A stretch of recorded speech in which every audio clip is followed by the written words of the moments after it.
Welcome to this episode of Intellectual Catholicism. Today, I'm here with my friend Tyler McNabb. Tyler McNabb, you are professor of philosophy at, is it the University of St. Francis or something like that, right? Yeah, I'm associate professor of philosophy at St. Francis University here Okay, in Pennsylvania, western / central Pennsylvania.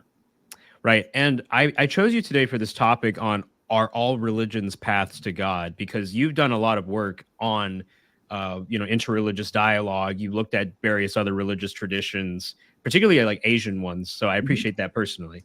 And I wanted to know before we get into the questions I have for you today, Yeah. like what inspired you to get into those traditions? Yeah, that's a good question. So for some reason, like I had this memory not long ago, and I recalled that even like in fourth grade, we had to do class project, and we had to pick various historical figures. Hmm. And I remember I picked like the Buddha and Confucius, so there's always just been something that's kind of attracted me to Eastern Asian culture and religion. And so when I got into philosophy, so I did my PhD at the University of Glasgow.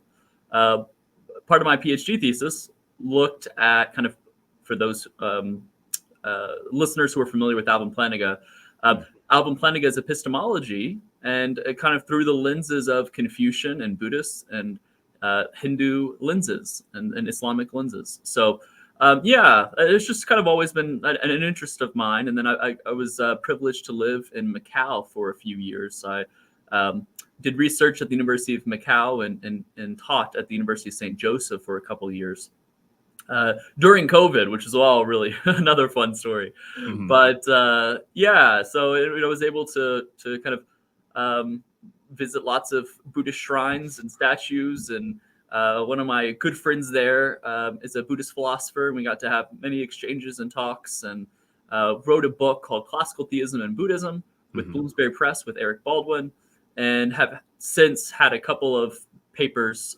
follow up the book in the new Agathos Journal and in the Thailand Journal for Philosophy and Religion.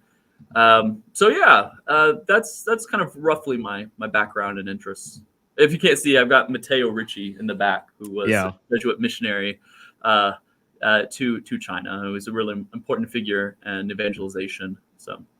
And it's funny because the image right under it, I think it's like is it a yellow sun with like 4 red stars? Oh, is that Dragon Ball Z? Yeah, because I was gonna say I It's thought the it was Starry Dragon Ball Night, Z. but Dragon Ball Z Right. style. I thought it was also like a religious image, but I was kind of looks like Dragon Ball Z. So yeah, I know that you're a big fan of Dragon Ball. That's right.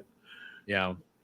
Well, Tyler, we're looking at Pope Francis's comments in Singapore, and I think it'd be helpful for the audience if maybe I just play a clip of what Yeah. Pope Francis said. Yeah. So I great. have it up on the screen here, and please let me know if you can hear it all Okay. right. So I'm just going to play it at like 1.25 speed. Are you able to hear it all right? Yep. Uh-huh.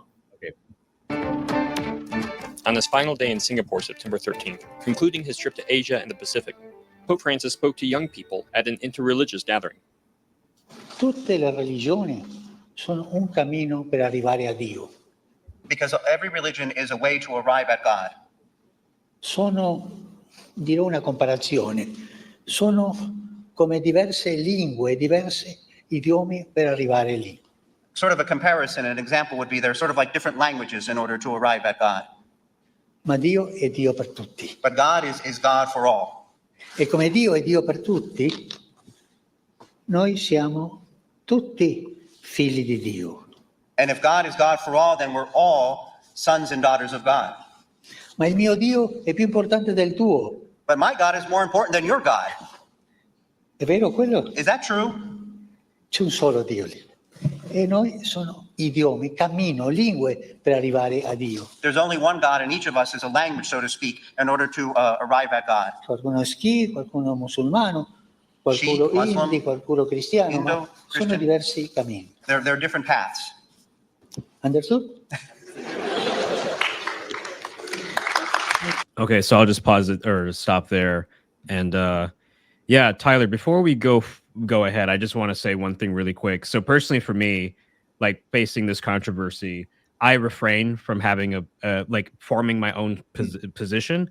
I was just kind of like, okay, I know that like, I'm not like well, I'll put it like this. I wanted to wait until I heard the full context, expert opinions, and other things before I kind of had a knee-jerk reaction.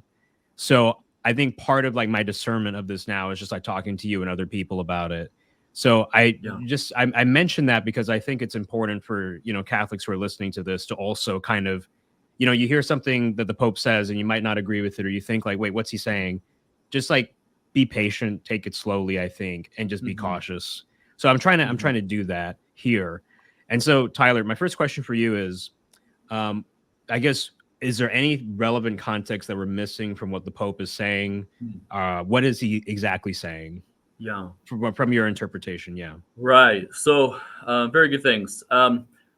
First off, I think it's important to understand, all the various times that he's emphasized evangelism, the importance of evangelism, the urgency we should have for evangelism. Even street preachers, young street preachers, he says in one encyclical. And his comments where he said, I mean, even after this discussion that he took place, this interfaith discussion, which that's where this is at, it's an interfaith discussion. He said Jesus is the only one that can say he's the way, the truth, and the life. So again, he followed that up. So it's not like he's changed his mind recently or something like that. I know one person was suggesting that. But because in the past, he's made comments like this. I have this quote up here. Christ is the mediator. Christ is the bridge that we cross to turn to the Father. He is the only Redeemer. There is no co-redeemers with Christ. He is the only one. He is the mediator par excellence. He is the mediator. Each prayer we raise to God is through Christ, with Christ and in Christ fulfilled, and thanks to his intercession. The Holy Spirit extends Christ's mediation through every time and every place. There is no other name by which we can be saved. Jesus Christ, the only mediator between God and man, which is obviously a quote from Acts 4:12. So, I mean, and this isn't the only place. He's made other comments about Jesus being the door to God and, lots of other things. And again, he's emphasized it for evangelism purposes. So I think we need to take these comments in context, right? That's part of our background information before we go ahead and interpret what the Pope says. So kind of one kind of basic hermeneutical principle that oftentimes is you get taught, right, in seminary or in undergrad school about hermeneutics is always interpret the ambiguous, right, in light of like what's clear. All right, that's a pretty standard hermeneutic. And so it seems to me pretty clear that Pope Francis thinks that Jesus is the only way to God. And this is a little ambiguous. So now how should we understand it, right? And so often, when I first heard this, I wasn't all that concerned or bothered. In fact, I was like, yeah, that seems right to me. Because I'm very familiar with Vatican II and what some of the popes have, how later popes have interpreted Vatican II. So Vatican II talks about there being a secret presence in other religions, that God has a secret presence in other religions, and that there are truths in other religious traditions, and there's holiness in other religious traditions. There's true and holy in other traditions. This true, capital T truth, enlightens all men. And so here I can read here specifically, this is from Ad Gentes, but whatever truth and grace are to be found among the nations acts as a sort of secret presence of God, right? And then you have another document in Vatican II. It says, the Catholic Church rejects nothing that is true and holy in these religions. She regards with sincere reverence those ways of conduct of life, these precepts and these teachings, which through differing in many aspects from the ones that she holds, sets forth nonetheless often reflect a ray of that truth, capital T truth, Christ, which enlightens all men. Seems like he's saying Christ enlightens all men in some ways, right? You have, again, Pope John Paul II. He says in one of his encyclicals, he says, through a dialogue, the church seeks to uncover the seeds of the word, capital W word, a ray of truth which enlightens all men, which is a quote again from Vatican II. These are found in individuals and in the religious traditions of mankind. So, again, you see this elsewhere with Pope Francis as well in previous encyclicals. In fact, there's one particular encyclical where what he says here is almost like really, really close to what he's said in the previous encyclical. And so, what you have here is this idea that it's kind of more of a fundamentalist attitude to look at other religions and just say they're false, or they barely have any truth, right? No, the idea is that Christ is giving them truth. He has a secret presence in other religious traditions. He's enlightening people. There's these seeds, Pope John Paul II talks about, these seeds of truth that exist in other religious traditions. And even documents that have been interpreted in quite a conservative way, like Dominus Jesus, say that these truths found in other religious traditions can de facto lead to God. It even uses this kind of de facto language. Now, there is a question about whether Dominus Jesus is consistent with Vatican II, or how should we even interpret Dominus Jesus, because there are some parts of it that kind of look like they're in tension with each other. So I don't need to get into all that, but the idea here that God has a presence in other religious traditions, that he's revealing truths in these other religious traditions, and that these truths can act as kind of a gateway to Christ, to the church. And so, I posted a blog post the other day in my Furthering Christendom Substack, and talked about basically how these truths that are found in other religious traditions can act as kind of connectors. These truths are, little glimpses of Christ, so to speak, little glimpses of the triune God in these other religious traditions, and they can act as connectors to connect one to the church. So, say for those, as Lumen Gentium says, right, those who don't know Christ, to no fault of their own, right, who basically how it's been interpreted by later popes is that one can have implicit faith, right, in the truths that they have, which allows them to have faith in Christ without recognizing explicitly that they're in a relationship with Christ, that they're having faith in Christ. And so these truths and other religious traditions then can act as kind of connectors that connect people to Christ. They allow for kind of vehicles for implicit faith to occur. And so in this sense, since these religious traditions have truths which point to Christ, these truths that come from Christ, then we can say that since they have these connectors within their traditions that kind of can connect people to Christ, we can say that they're paths to God. And so they're de facto paths, right? Not necessarily de jure paths, but de facto paths. And so since they have these connectors, now you might say, well, that's not the troubling part. The troubling part about his comments was when he compared religious diversity to like languages about God, right? It's not that these other traditions can be paths to God. They have truths that can connect one to Christ, right?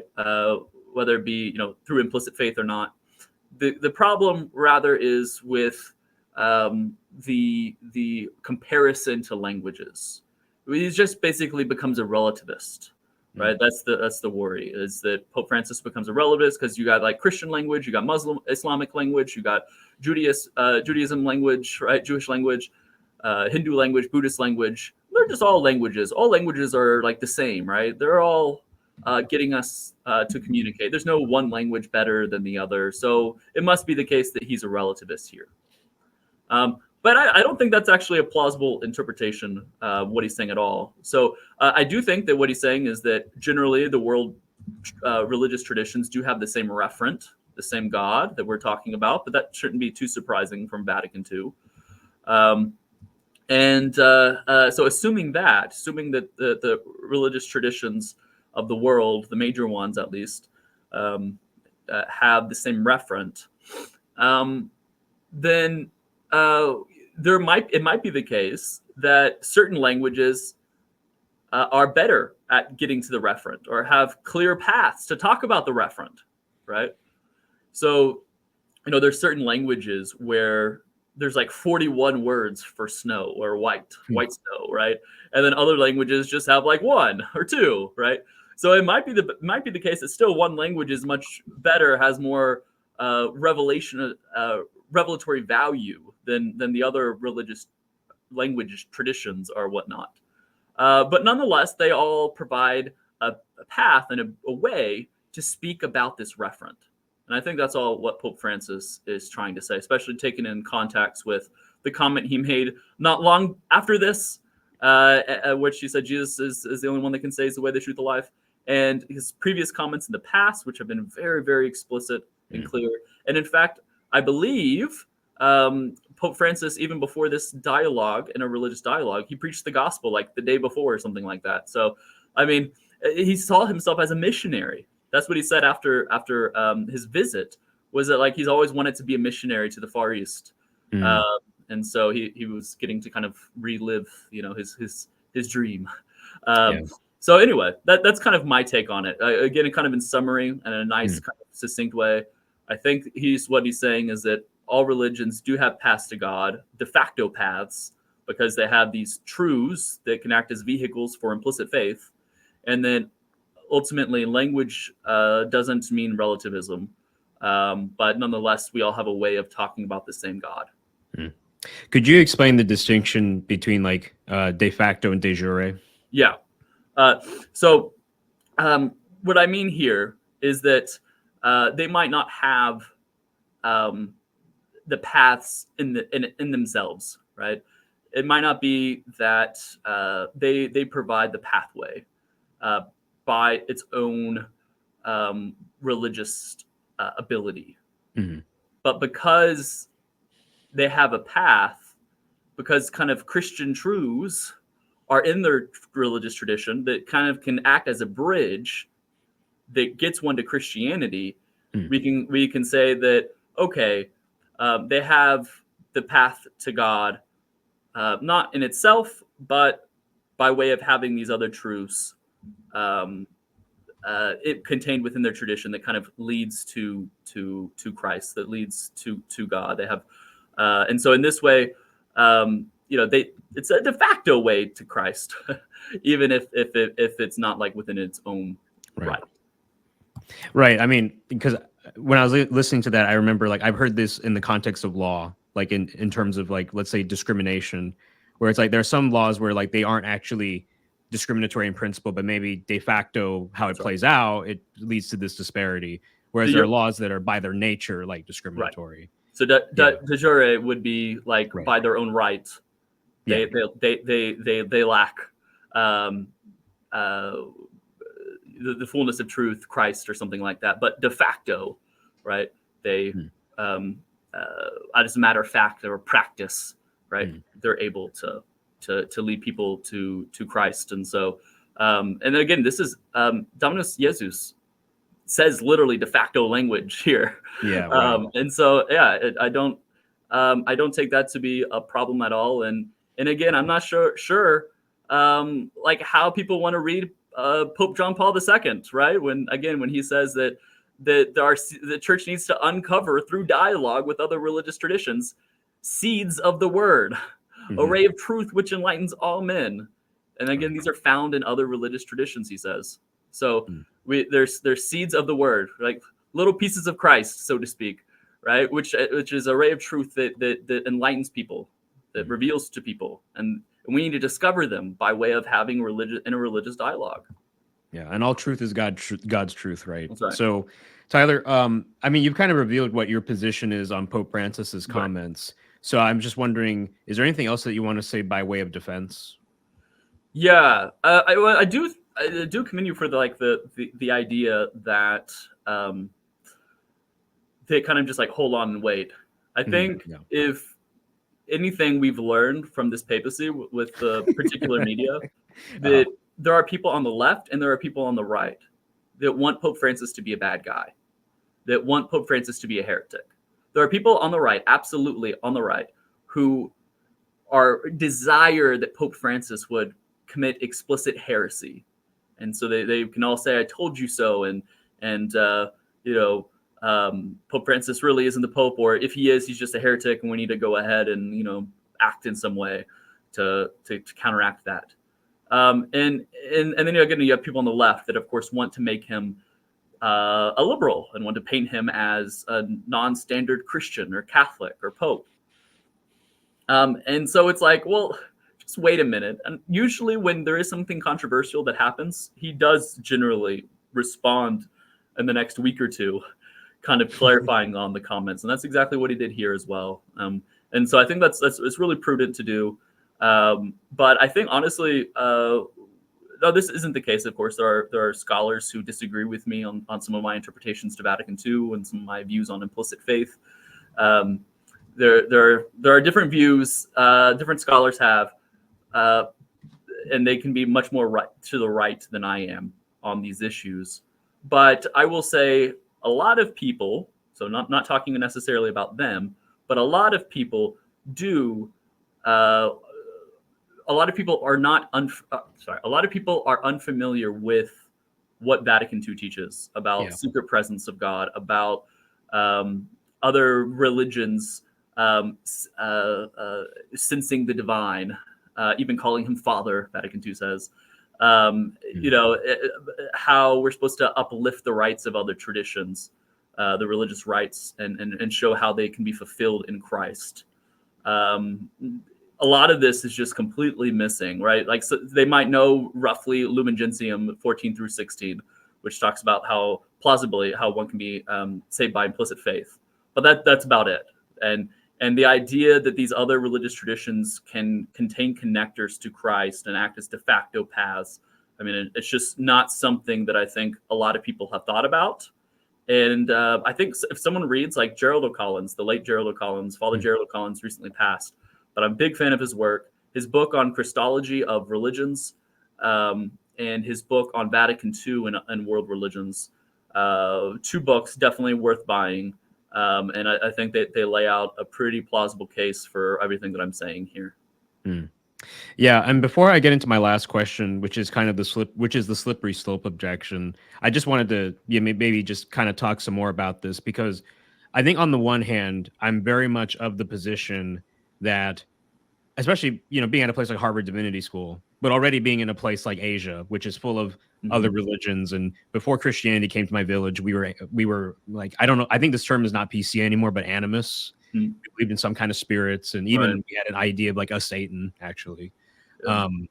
But I think a lot of people, when you start interacting with people from different religions and you actually develop deep and close friendships with them, and you actually learn about what those beliefs are, and some of them are actually very beautiful beliefs, right, and sometimes strikingly similar to Christianity, or natural law theory, or Thomism, right, or hylomorphism, whatever.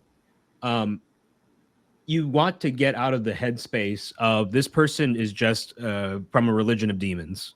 Right. Or this person is just a total distraction from God, from Christ, and there's nothing good over here, right? And I think when you get out of that simplistic mindset, which I think the church has moved away from, into something a bit more understanding, then like we get into this new territory, right? I think some people there is a sense in which, yes, this is black and white. Christ is the only way to God, like full stop. Full stop. On the other hand, do we have to then automatically say that all these religious people from other traditions have absolutely nothing to offer? They just are religions of demons and satanic distractions from Christ. Is that the other extreme that we have to go with? I think there has to be some kind of middle ground. Right. Yeah, and I think Vatican II captures that. And I think, again, kind of the typical standard mainstream Catholic scholarship on Vatican II absolutely captures that. And so, I think that that is important to realize. And again, Vatican II says that because these other religious traditions have bits of Christ in them, bits of these truths that they're given, that they're revealed to, right, doesn't mean we shouldn't evangelize, right? It says no, we have the obligation to evangelize, to get them to see the fullness of truth, which is the pillar of truth of the Catholic Church, right? As you mentioned, and as Pope Francis mentioned, right, Jesus is the only way to the Father. But nonetheless, even though we need to evangelize and get everyone to the fullness of truth, there's this idea that nonetheless they could be implicitly trusting in Christ without realizing it, and they do have in their religious traditions at least a de facto path to Christ. And so, I think that's all really really important. Gregory, Stacy, and I, who I believe we were on here together not long ago, we have a new paper coming out, New Blackfriars, defending implicit faith and the idea that implicit faith is possible and can save. And I think this is a topic that needs to be discussed in kind of Catholic online circles. Yeah, and this just reminds me of like the debates over like baptism of desire versus like actually, receiving water baptism.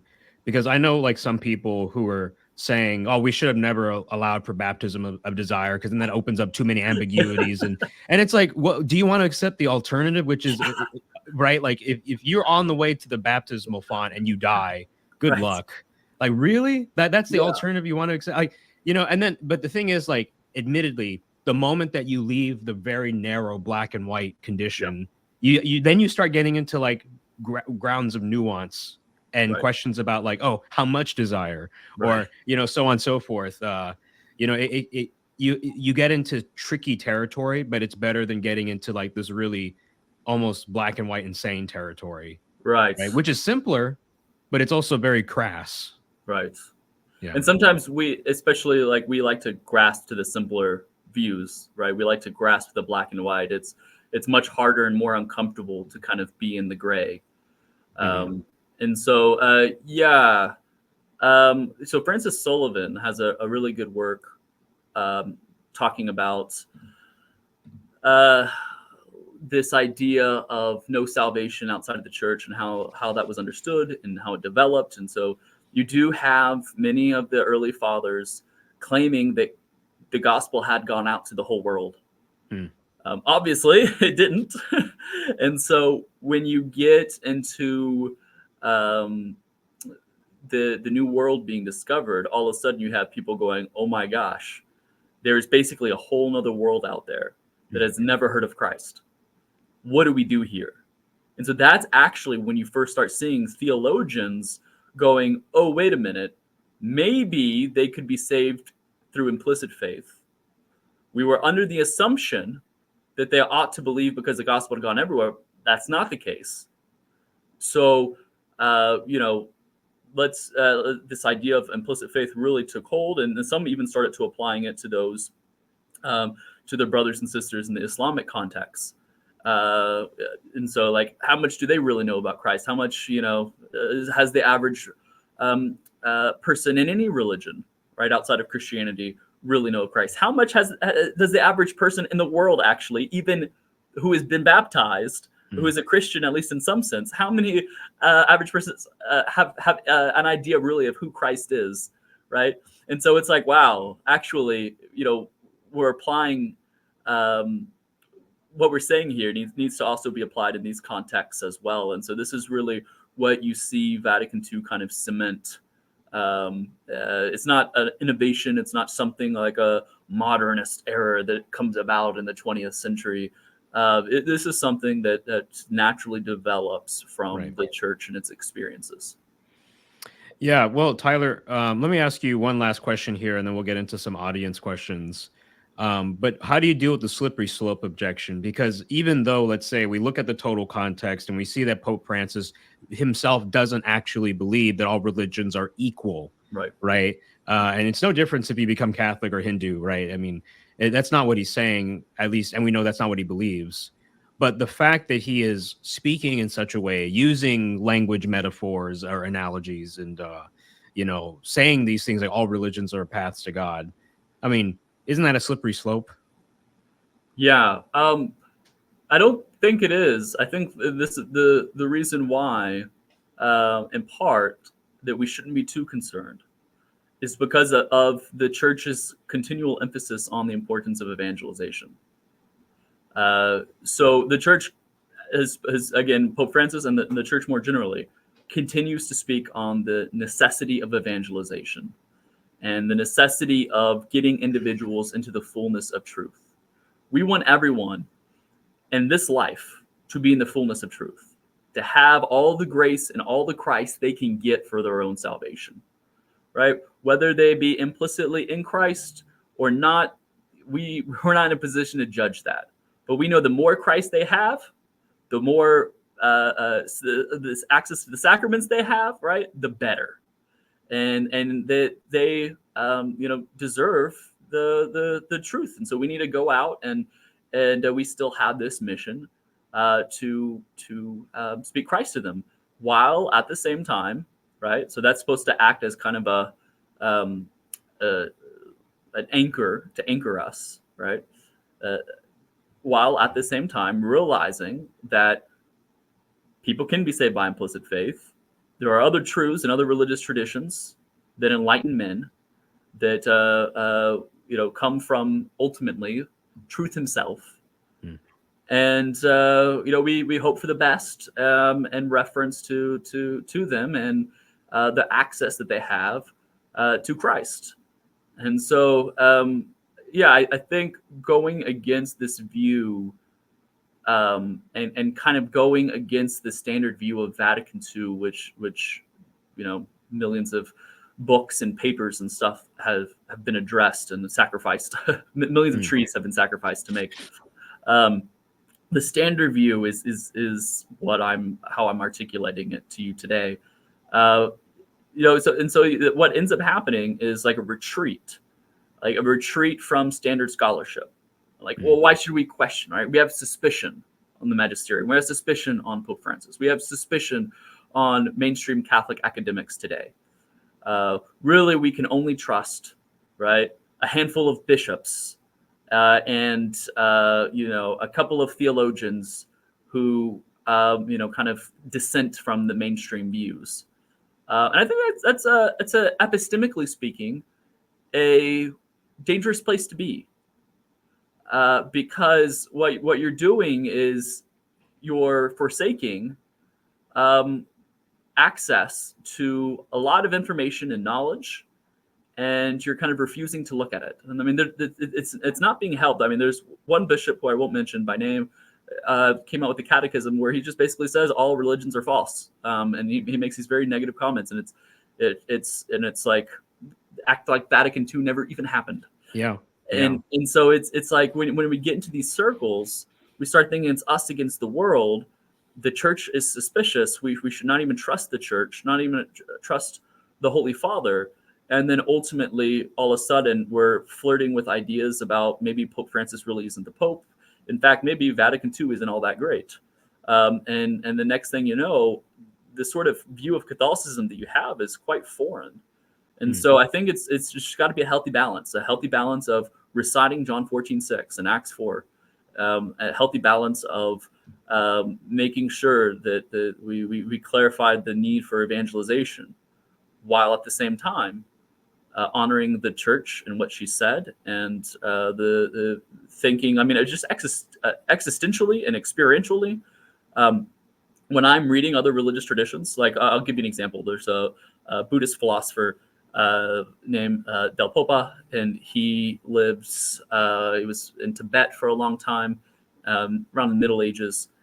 And if you read some of his works, I mean, you probably would agree with a lot of what he says. He says that there can't even be emptiness and impermanence, which is a big feature, obviously, in Buddhism. I can get into more later if you need me to, without something being permanent. And this permanent reality is ineffable. And this permanent reality is kind of a precondition to all other impermanent reality. And I mean, when you start getting into it, you're like, wow, this is really good stuff. I really agree with it. I can see a lot of truth in this. And then you look at how a lot of the missionaries, in the 16th and 17th centuries evangelized. Ippolito to Tibet, right? He says, like, I agree with you all as much as I can, right? I agree with you on impermanence in this sense. I can agree with you on interdependence in this sense.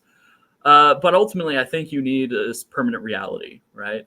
Here's how you can make sense of that, right? Or Matteo Ricci saying, here, you talk about the Lord of Heaven, right? Here, your Confucianism, let me tell you, early Confucians were actually very theistic. And I'm going to tell you who that Lord of Heaven is, right? And of course, this is similar to Acts 17, what Paul takes, right? When he talks about the unknown God and kind of talks to them from that point of view. And so, yeah, I mean, I think this isn't, again, some modern way of evangelizing, of seeing other religions. This is what the church looks like. And I think many people would rather just stay one particular spot within the church's development, namely from maybe 500 AD to, the 1300s. And they just want to say the church has not moved or shifted or developed at all. But the church is an organism. It is ever moving, ever changing. Pope Paul, right, talks about it, the church like that it's not stagnant. It's continuing moving and developing. It's an organic thing. And so obviously there's this idea that doctrine development, we need to be careful where we get rid of tradition or scriptures wholesale or something like that. But the idea is that we are supposed to be, ever coming to greater insights and conclusions and realization. Yeah, and just one last thing maybe, and then we can get into the audience questions. But when we're communicating with people of different religions, I think obviously one thing to keep in mind is that if we just go in saying that you're wrong, right, convert, then we're going to unnecessarily, I think, be because some people think that the way that you evangelize is you go in very macho. You tell them that they're wrong, they're wrong, you're right. Got to be based. Right. Got to be based, whatever, own the libs. And that's right. And then you end up unnecessarily causing more division, and then you can't build a bridge of friendship. Right. But if you can say like, hey, I see the good in you, I see the good in your tradition. That's right. And then you try and show how Christ is the fulfillment of that. That's right. Then there's actually a much more beautiful gateway where it isn't so much domination, right, as it is a kind of bridging, bridge, a friendship, and then eventually, hopefully, a conversion. Yeah, right? It's not this like hard colonialism where we just try to wipe out values and views and then instill our own, right? Instead, it's like, wow, you have so much truth, you have so much Christ, you don't even realize it. Let me show you how all these things fit together in Christ and how beautiful your traditions and doctrines can be. That's a much more powerful apologetic and strategy for evangelization. And as someone who used to be Reformed back in my early 20s was evangelizing much more in a kind of a traditional Protestant way, and as someone now who's now in my mid-30s, who has evangelized kind of this much more what I take to be Catholic way, or you might call it a Jesuit way. I've seen much fruit from this approach as opposed to the other. Yeah. Well, let's get into some audience questions, and we have a lot actually, so it'll be fun to kind of work through them. So I'll begin with Isaias AF. This is referring back to Pope Francis's comment when he says all religions are paths to God. Which God? The reference determines the answer. Yeah. What do you say, Tyler? Yeah. So again, here I'm taking Pope Francis's comments as saying that there is, one referent, that there is one God. We might call him different names. We might say, fundamental reality is Brahman, fundamental reality is Nirvana, fundamental reality is the Tao, right? Or the fundamental reality is Yahweh or Allah. But the idea is that we're all still talking about fundamental reality. We're all still talking about what's most important, what is most real, what is, so in this sense, we're all talking about the same thing. And so I think that even if someone says, I disagree with God being a Trinity, that nonetheless, they could still be talking about the same God. So Gregory and I, in our new paper that I mentioned, we talk about someone who maybe in the future, right? Elon Musk just revealed all his cool robots that came out yesterday. I don't know if you saw any of that, but that was really neat. And so, like, imagine, right, in the future, there's like this lonely kid, and his parents come along, and they give him. They're like, sorry, man. Sorry, you can't make any friends. Here's a little robot, right? This robot is going to be your friend, right? Play with it. And unbeknownst to the parents and unbeknownst to the child, let's say someone slips into the robot, right? Somehow, like they somehow enter the robot, and they start acting as if they're the robot, but they start playing with the child, and the child over days develops this kind of friendship where he even has to explicitly, like, he's having so much fun and so much seemingly fellowship. He has to remind himself, this is actually not a person. This is actually not a person. So he's believing consciously, explicitly, this is not a person. But yet it does seem like we could say that he has a relationship with that person. In fact, once the person maybe comes out of the robot and says, surprise, maybe they just pick up where they left off and they start playing with toys, and their relationship grows. And so you can have a relationship with someone even though you explicitly believe false things about them, even if you falsely believe that they don't even exist. You can stop a relationship with them. That's what this shows.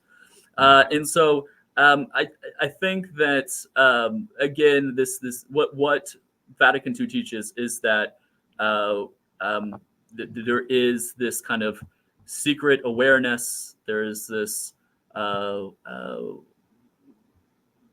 recognition in many cultures of divinity, right? And Vatican II obviously teaches that Muslims and Jews, we all worship the same God. What's fundamental to reality? What's most real, right?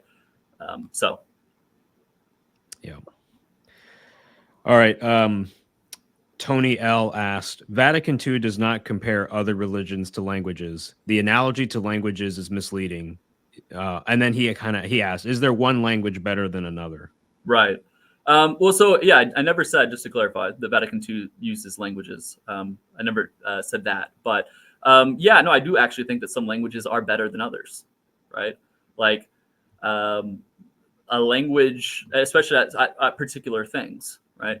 So it might be that the French language is much better at talking about and describing all the different types of love, or maybe the different types of bread that exist than the English language. And so when it comes to that, yeah, French is better than English and communicating about a particular topic. And so I don't see why. I mean, we can imagine like very primitive language, right, from the first humans coming up. I imagine that Spanish and English and French and Russian are all much more complex and better than whatever the first primitive sort of language was, right? Or the various primitive languages that first emerged from humankind. And so, yeah, I mean, you might not like that. You might think, well, I think Pope Francis should have used a better analogy. I don't like that. It reeks too much of relativism. Okay, you could critique him for that. But fine, just come up with kind of a different analogy, one that you find more applicable, or maybe you feel like it's less relativistic. But again, I do think we can say that certain languages are better, and certain languages especially are better at certain things. That seems quite plausible to me.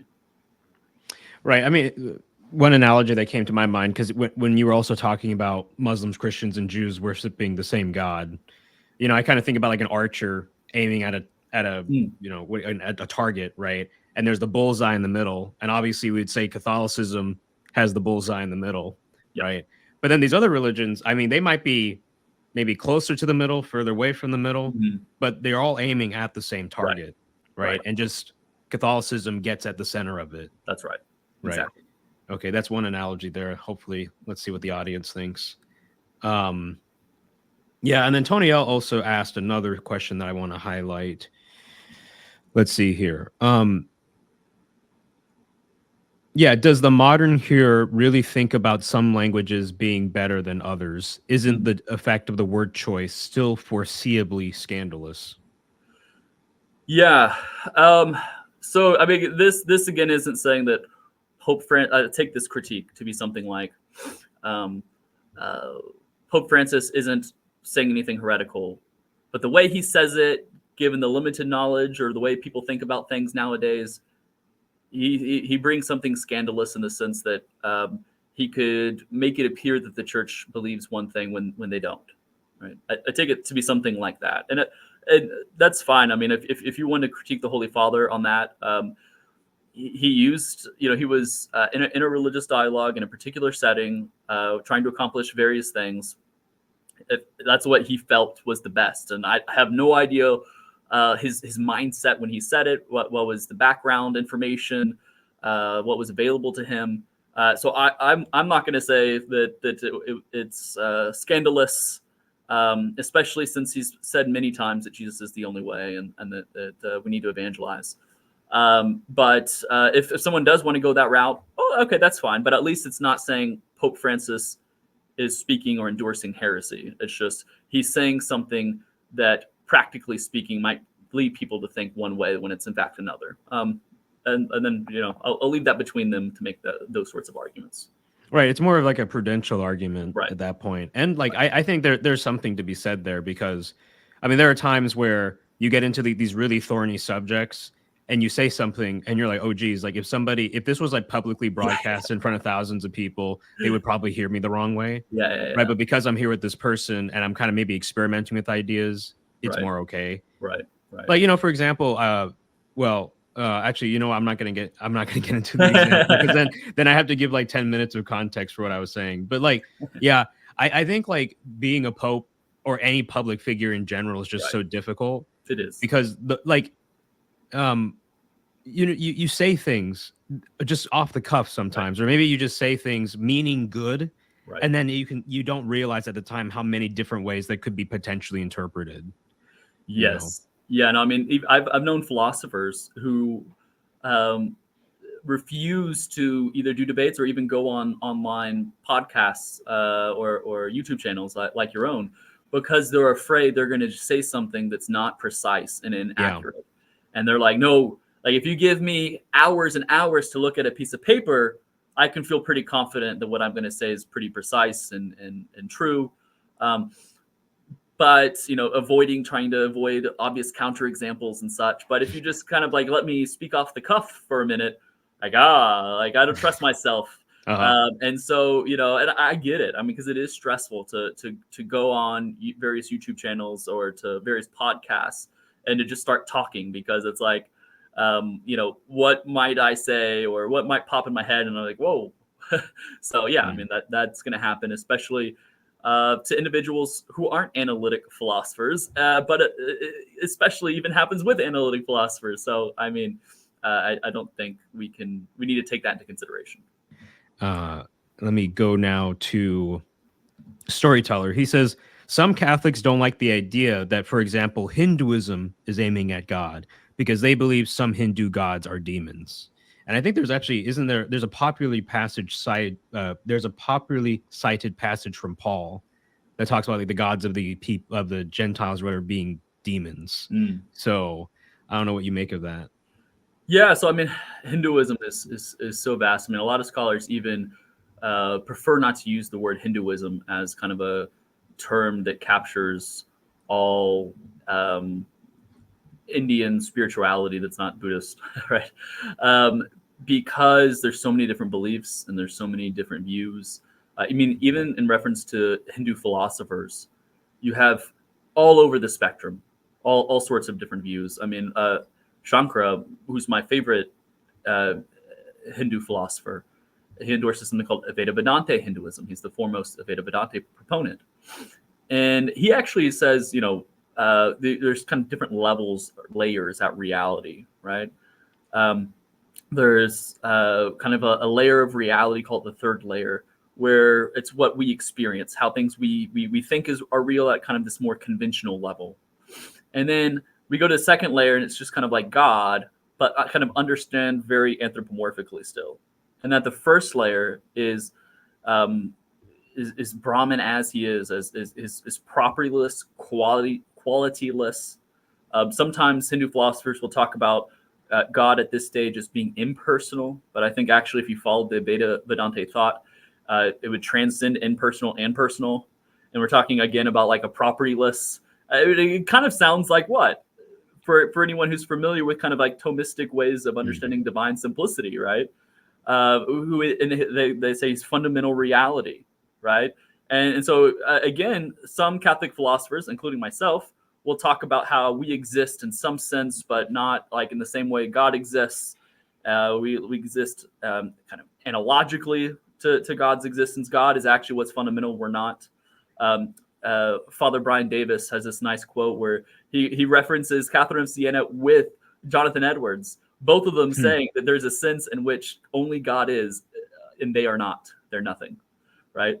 And so, I mean, like, you can actually make parallels here with the God of Christianity or classical theism, if you want to call it. And so here, would you call God a demon, right? Like, okay, God has different avatars, or these are either mythological or they're ways of expressing certain spiritual and theological truths, especially for the common man. But ultimately, it's just this fundamental reality, God, right? And so, that's one version of Hinduism. Like, I don't think that we should look at that version of Hinduism as like, oh, that's definitely a different God or demon, right? I mean, look at other versions of Hinduism where it's a monotheistic, strictly monotheistic. And, God is actually kind of anthropomorphized in a similar way that the God of the Bible is portrayed, right? Sans philosophy, without utilizing philosophy. And he's like an omnipotent and omniscient being. Or again, are you going to call God a demon in that case, right? So I think it's really important that we first understand the Hinduism that we're discussing, that we understand what's being said. There might be like a recognition that the sort of gods or the avatars that are being utilized, it's just purely mythological to bring about this particular point or to express this religious truth. I mean, again, is that the sort of Hinduism that you're talking about? Because I think you're going to be hard pressed to make those sorts of arguments against that sort of Hinduism. So I think that there's a big ignorance to other religious traditions, just as I think there is some ignorance that Catholics have in reference to Vatican II and those who follow after it and interpret it. I think that there is also a big disconnect as to what Buddhism teaches, as to what Hinduism teaches, as to how Islam can be interpreted in a much more kind of ally way with Christianity. And so, anyway, that would be kind of the main thing that I would first discuss. Yeah, and just going back to what I said earlier about Deuteronomy, I looked at the Dead Sea Scrolls again. It's the Bene Elohim, the sons of God. So it doesn't say the gods, it's the sons of God. But still, that's like open-ended to some extent. Like, Right. Anyway, but going back to my point about, so I said Paul said it, but I think what I was referring to was Psalm 96:5. But there's a Pauline version, I would say, or there's a Pauline passage that also kind of says the same thing, where it's like the gods of the pagans are demons. Or in Psalm 96:5, it says, for the gods of the peoples are idols, but the Lord made the heavens, right? So like I've seen people use these passages to kind of thwart kind of what Vatican II wanted to do, or what even Pope Francis is trying to do. How would you deal with these passages? Yeah. So, I mean, if this is on the spot, it's all right too. I kind of have my own thoughts about this, but yeah. So, I mean, this is going to get into larger kind of hermeneutical questions, right? Or in reference to the Old Testament and views of inerrancy and inspiration. So, I mean, you might think that some of these passages going after Canaanite culture, going after Canaanite religion, and so forth, is all there, is inspired by God, it's supposed to be there, but maybe we're supposed to take kind of spiritual interpretations of these passages as the literal interpretation. So the allegorical being the literal. You have this sort of debate that comes up. You also have an idea that, well, yeah, maybe it's true with the Canaanites. Their gods really were demons. And it was really, Satan was working hard at the time. But it's clearly a non sequitur to say, because these are demons, also, these people in the 21st century, who they're supposed to have various truths from the truth, are also worshiping demons. I mean, it just simply doesn't follow. And so I think, addressing these two issues would be quite important. Yeah, that makes sense to me.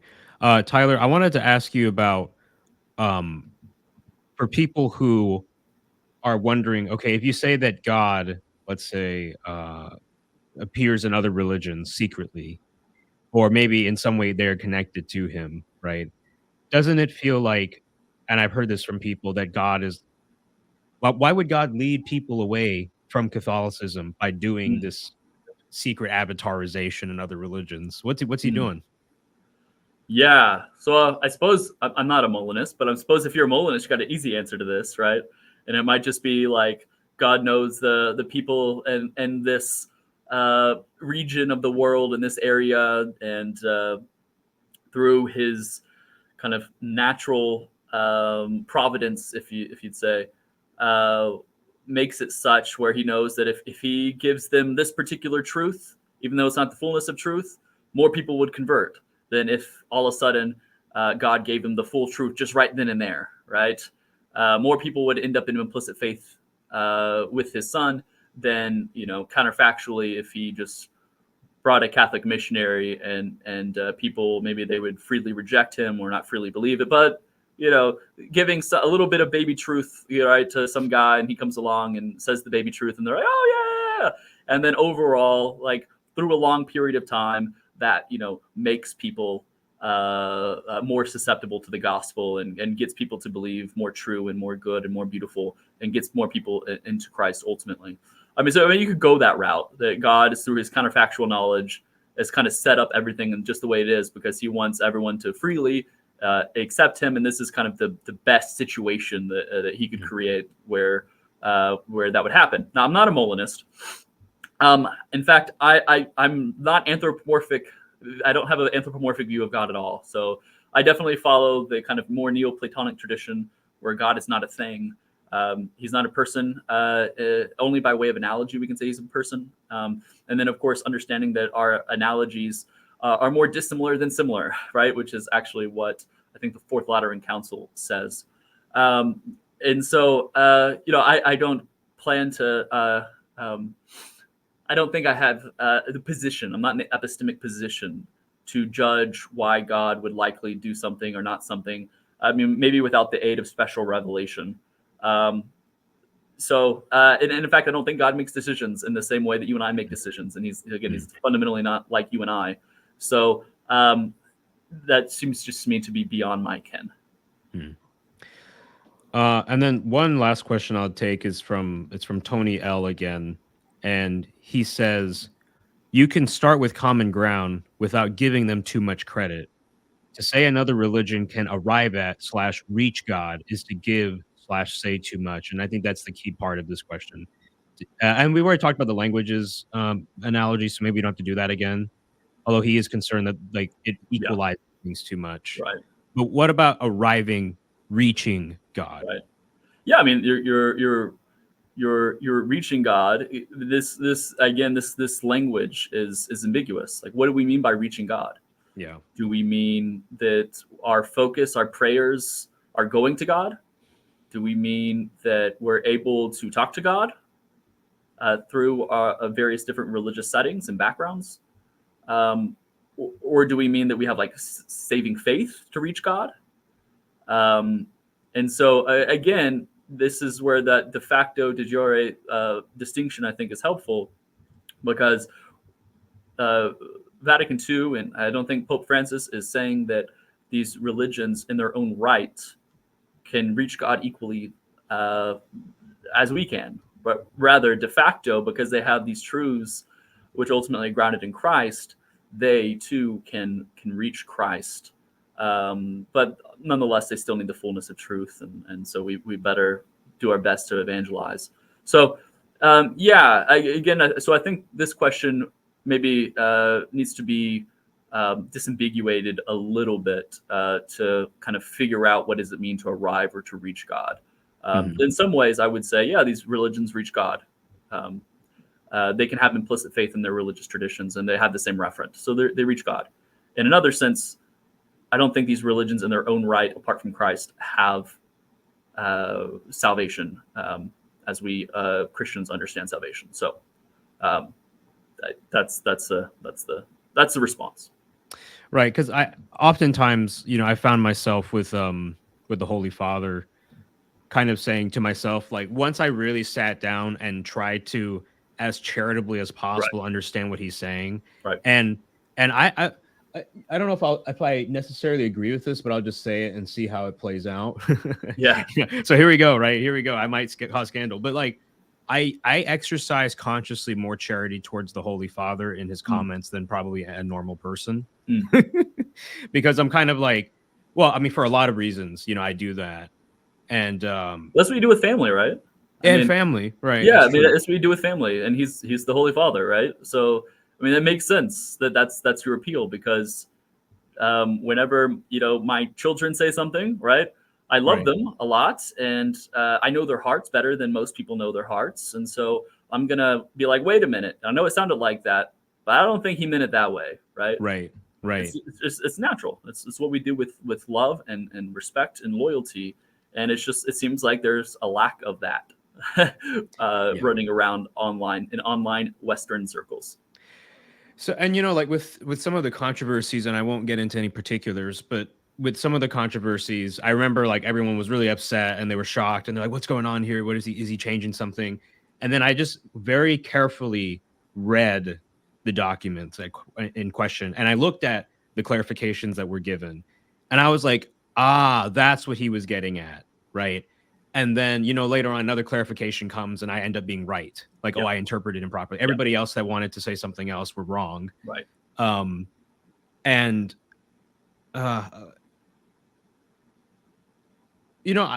so sometimes like I get to the conclusion where it's like, oh, I agree with the substance of what he's saying. Right.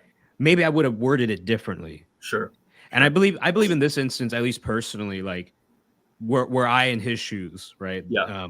I probably would have said it differently, but knowing what he meant to say and the total context of things, that's what I hold him to.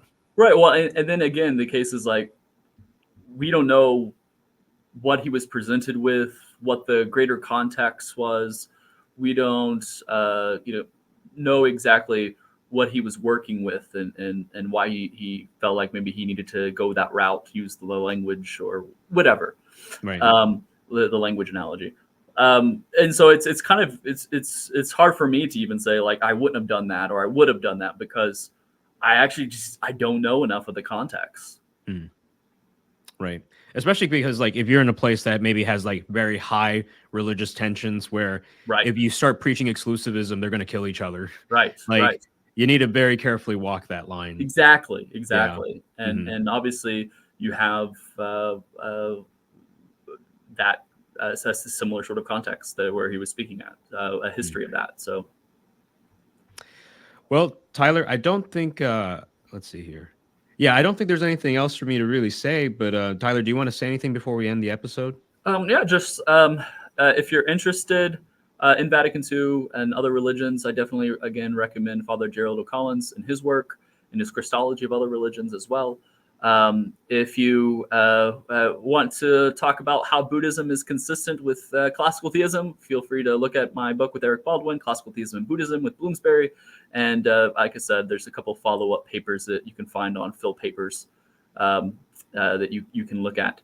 Other than that, the YouTube channel, Furthering Christendom. I'm actually at 990 subscribers. Oh, yeah? So I know that it fails, it pales in comparison to your channel. But if you want to help me reach 1,000, 10 people, just need 10 people. Wow. All right. Come on. Thanks, guys. Let's see. I have 26 people watching this stream right now. It's a nice humble stream. So come on, like half of you, come on. Okay. And I think with that, Tyler, I'll call the episode. All right. Thanks for having me on.